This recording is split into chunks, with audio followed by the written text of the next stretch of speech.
Welcome back. Kamareddy జిల్లాలో వర్షం బీభత్సం సృష్టించింది. ఎడతెరిపి లేకుండా కురుస్తున్న భారీ వర్షాలకు జిల్లాలోని చాలా ఊర్లు పూర్తిగా జలమయమయ్యాయి. చందూరు గ్రామంలోని కొమరయ్య వాగు ఉధృతంగా ప్రవహిస్తోంది. దీంతో గ్రామం మొత్తం నీట మునిగింది. దీంతో స్థానిక పాఠశాలలో పునరావాస కేంద్రం ఏర్పాటు చేసి వరద బాధితులకు పునరావాస కేంద్రానికి తరలించారు. లోతట్టు ప్రాంత ప్రజలు అప్రమత్తంగా ఉండాలని అధికారులు హెచ్చరించారు.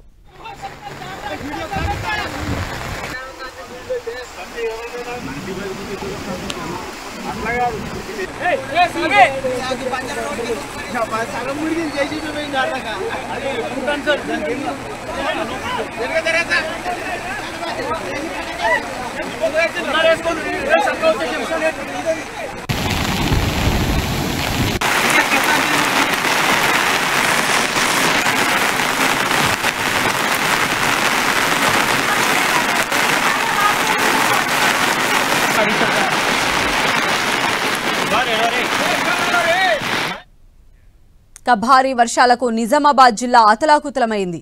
సిరికొండలోని పలు తండాలు జల దిగ్బంధంలో చిక్కుకుపోయాయి. సిరికొండలోని గుడుకోల్ కప్పల వాగు ఉధృతంగా ప్రవహిస్తోంది. బ్రిడ్జిపై నుంచి వరద నీరు ప్రవహించడంతో గుడుకోల్ గ్రామాన్ని వరద నీరు ముంచేసింది. దీంతో గ్రామస్తులు భయంతో గంగమ్మ తల్లికి పూజలు చేస్తున్నారు.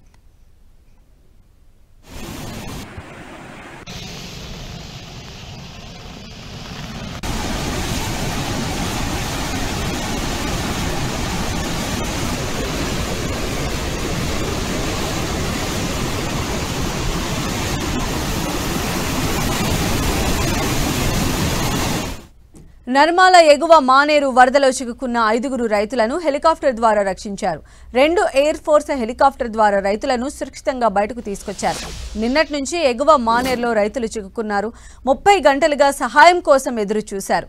రాత్రంతా వాగులోనే బిక్కుబిక్కుమంటూ గడిపారు. వరద ఉధృతి ఎక్కువగా ఉండడంతో వారిని బయటకు తీసుకురావడానికి ఇబ్బందిగా మారింది.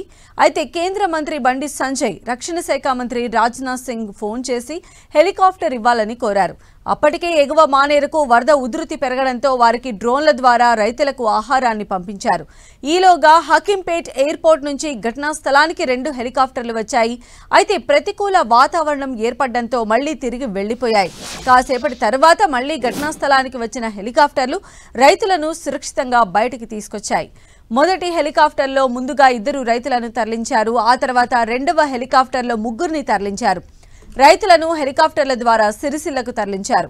మరోవైపు స్థానిక ఎమ్మెల్యే ఆది శ్రీనివాస్ ఘటనా స్థలంలోనే ఉండి రెస్క్యూ ఆపరేషన్ను ఎప్పటికప్పుడు సమీక్షించారు. రైతులను సురక్షితంగా బయటకు వచ్చే వరకు అక్కడే ఉన్నారాయన.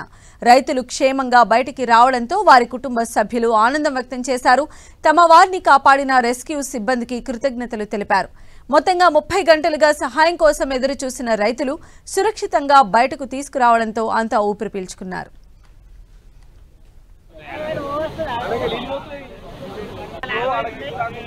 దాట